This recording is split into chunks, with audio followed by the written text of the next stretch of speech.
Hello guys, अस्सलाम वालेकुम। Welcome to ITS code world. आज की इस वीडियो से हम लोग सी प्लस प्लस का बेसिक और बिगिनर फ्रेंडली एक कोर्स स्टार्ट करने जा रहे हैं। तो कोर्स मैंने स्पेशली उन लोगों के लिए डिज़ाइन किया हुआ है जिन लोगों ने कभी प्रोग्रामिंग की नहीं की या प्रोग्रामिंग में नए हैं या आपने थोड़ी बहुत प्रोग्रामिंग की है लेकिन अपने बेसिक कॉन्सेप्ट्स हैं, फंडामेंटल्स हैं प्रोग्रामिंग से रिलेटेड, उनको क्लियर करना चाहते हैं। तो ये कोर्स आपके लिए स्पेशल होने वाला है। ये कोर्स सिर्फ मैंने सी प्लस प्लस के पॉइंट ऑफ व्यू से ही नहीं बल्कि तमाम प्रोग्रामिंग लैंग्वेजेस के पॉइंट ऑफ व्यू से बनाया है। यानी कि प्रोग्रामिंग में जितने भी बेसिक कॉन्सेप्ट्स होते हैं जैसे कि लूप्स होती हैं, कंडीशंस होती है, फंक्शंस होते हैं, क्लासेस वगैरह होते हैं, तो ये तकरीबन हर प्रोग्रामिंग लैंग्वेज में लिखने का तरीका अलग होता है लेकिन उनके काम करने का तरीका एक ही होता है। सारी प्रोग्रामिंग लैंग्वेज में एक जैसा ही होता है। तो इस कोर्स में मैं बिल्कुल उन चीज़ों को बेसिक और इजी वे में आपको समझाऊंगा। और इस कोर्स में सिर्फ सी प्लस प्लस ही नहीं है, अगर आप इसके बाद कोई और प्रोग्रामिंग लैंग्वेज सीखना चाहते हैं जैसे कि जावा सीखना चाहते हैं, पाइथन सीखना चाहते हैं, जावा स्क्रिप्ट है या जितनी भी सारी लैंग्वेजेस हैं, आप उनको इजीली समझ पाएंगे और उनको सीखने में आपको ज़्यादा टाइम नहीं लगेगा क्योंकि आपके बेसिक कॉन्सेप्ट जो हैं वो आपके इस कोर्स से मैं क्लियर करूँगा। ऑलराइट गाइस, तो विदाउट वेस्टिंग टाइम चलिए शुरू करते हैं। और सबसे पहले हम जानते हैं कि प्रोग्रामिंग एक्चुअली होती क्या है। ऑलराइट गाइस, तो प्रोग्रामिंग एक सिंपल हम इसको ऐसे डिफाइन कर सकते हैं कि एक सेट ऑफ इंस्ट्रक्शंस होते हैं जो कि हम किसी मशीन को इंस्ट्रक्ट करते हैं कोई भी स्पेसिफिक काम करने के लिए।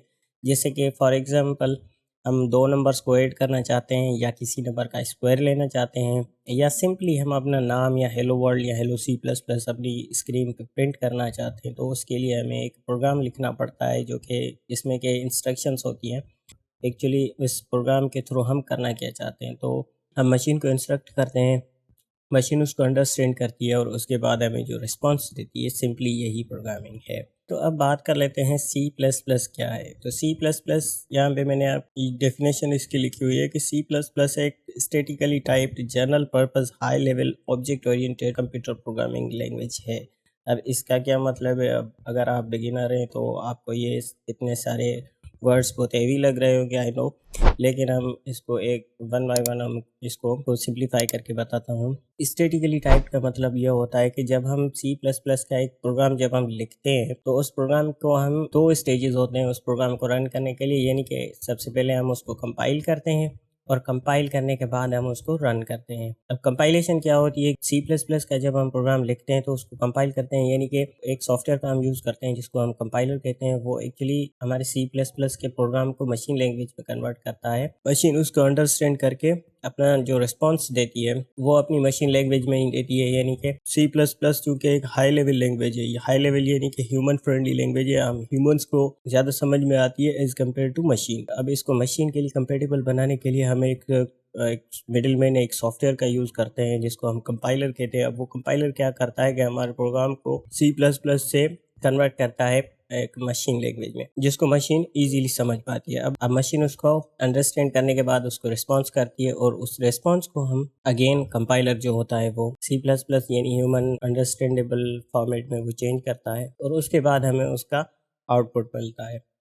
अब स्टैटिकली टाइप का मतलब ये होता है कि जब हम प्रोग्राम लिखते हैं और कंपाइल करते हैं तो कंपाइल करने से पहले जो हम प्रोग्राम को फाइनलाइज करते हैं वही हमें रन करने के बाद भी मिलेगा। अब ऐसा नहीं हो सकता कि हमने प्रोग्राम लिखा, उसको कंपाइल किया और उसमें बाद में फिर से चेंजेस कर दिए और फिर उसको कंपाइल नहीं किया और डायरेक्टली रन कर दिया, तो हमें जो आउटपुट मिलेगी वो हमें वही मिलेगी जो हमने कंपाइलेशन से पहले जो हमने की थी। यानी कि कंपाइल और रन के बीच में जो हमने चेंजेस किए हैं वो अप्लाई नहीं होगी क्योंकि स्टैटिकली टाइप्ड का यही मतलब होता है। अब हाई लेवल का मतलब ये होता है कि ये ह्यूमन फ्रेंडली लैंग्वेज है क्योंकि हम ह्यूमंस के ज़्यादा समझ में आती है एज़ कम्पेयर टू मशीन, क्योंकि मशीन जो होती है वो मशीन लैंग्वेज समझती है जो कि बाइनरी लैंग्वेज होती है, जो कि वंस एंड ज़ीरोज़ की लैंग्वेज होती है। तो अब हाई लेवल लैंग्वेज जो होती है उसको कन्वर्ट करना पड़ता है मशीन लैंग्वेज में। तो हाई लेवल का मकसद ये है कि वो ह्यूमन फ्रेंडली लैंग्वेज है। ऑलराइट, तो जनरल पर्पस की बात कर लेते हैं। जनरल पर्पस का मतलब ये होता है कि सी प्लस प्लस बहुत सारे पर्पसेस यानी डेवलपमेंट पर्पसेस के लिए इस्तेमाल हो सकती है, जैसे लाइक ऑपरेटिंग सिस्टम डेवलपमेंट या वेब ब्राउजर वगैरह को डेवलप करने के लिए या जो हाई परफॉर्मेंस की जो एप्लीकेशंस होती है उनको डेवलप करने के लिए, कंसोल एप्लीकेशन को डेवलप करने के लिए भी।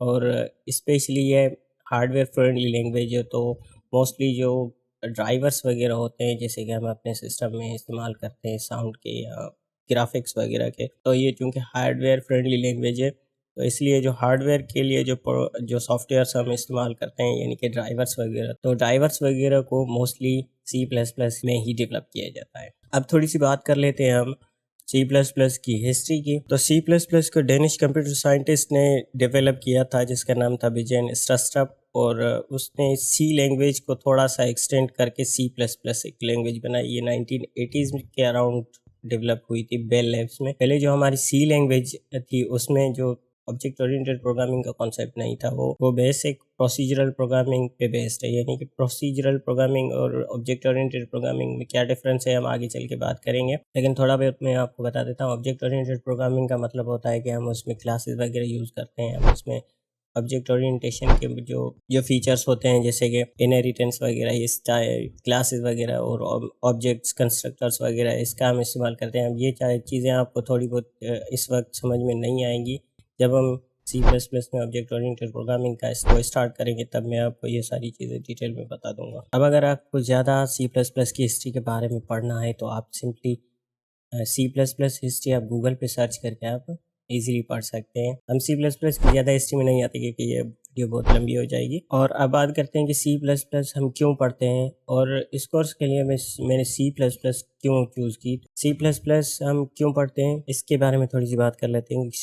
C++ एक जैसे कि मैंने आपको बताया कि C का एक एक्सटेंडेड वर्जन है, यानी कि C प्रोग्रामिंग लैंग्वेज है, उसमें थोड़ी बहुत चेंजेस करके ऑब्जेक्ट ओरिएंटेशन का कॉन्सेप्ट है वो डाला गया, और इसमें हम प्रोसीजरल प्रोग्रामिंग भी कर सकते हैं। ये इजी टू अंडरस्टैंड है। ये नहीं, अगर आप प्रोग्रामिंग के बेसिक्स या फंडामेंटल्स को अगर आप स्टडी करना चाहते हैं तो C++ is one of the best language to learn है। और वाइडली यूज़ होती है, कहाँ पे यूज़ होती है मैंने आपको बता दिया है कि जनरल पर्पस लैंग्वेज और मुख्तलिफ पर्पज़ के लिए मुख्तलिफ डेवलपर्स के थ्रू ये यूज़ होती है, जैसे कि ऑपरेटिंग सिस्टम डेवलपमेंट या हार्डवेयर कंपेटिबल जो हम प्रोग्राम बनाते हैं या सॉफ्टवेयर बनाते हैं उसमें ये मोस्टली यूज़ होती है। राइट, तो अब हम बात कर लेते हैं कि C++ का प्रोग्राम काम कैसे करता है। तो यहाँ पे आप ये 3 तस्वीरें देख रहे हैं, ये एक्चुअली कंपाइलर्स हैं। कंपाइलर्स क्या होते हैं, एक मिडिल मैन का रोल प्ले करते हैं। स्टार्टिंग में देखा कि C++ एक हाई लेवल लैंग्वेज है। अब हाई लेवल लैंग्वेज का मतलब ये होता है कि ये ह्यूमन अंडरस्टैंडेबल ज़्यादा है एज़ कम्पेयर टू मशीन।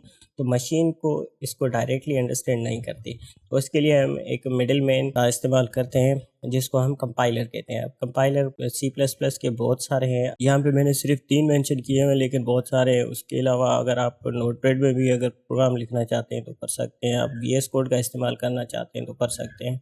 लेकिन जो स्टैंडर्ड तरीका है वो C++ की जो IDEs हैं, कंपाइलर्स हैं, उसको इस्तेमाल करना होता है, यानी कि डेव C++ या कोड ब्लॉक्स या टर्बो C++। तो अब हम बात कर लेते हैं कि C++ का प्रोग्राम काम कैसे करता है। तो हम इन IDEs का इस्तेमाल करके सबसे पहले हम प्रोग्राम को टाइप करते हैं या लिखते हैं। उसके बाद ये जो आईडी होती है ये हमारे प्रोग्राम को कंपाइल करती है, यानी इसको मशीन इजीली अंडरस्टैंड कर सके उस फॉर्मेट में ये कन्वर्ट करती है।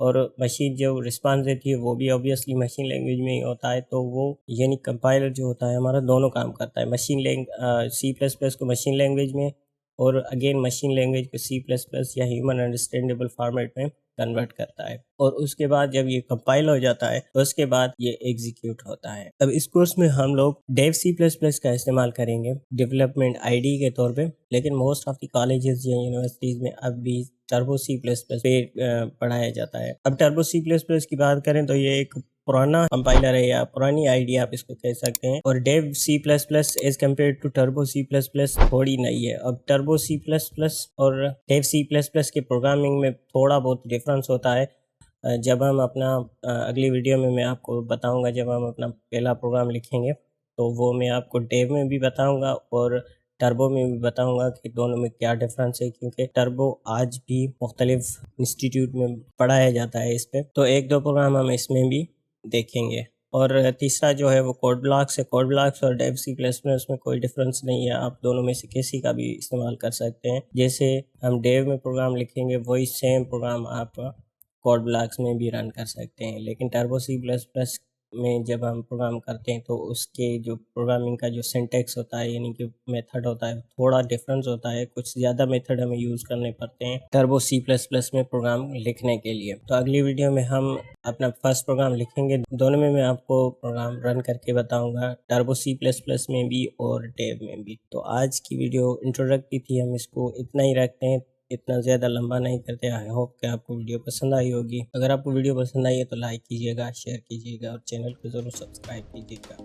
मिलते हैं इंशाल्लाह अगली वीडियो में, तब तक के लिए अल्लाह हाफिज़।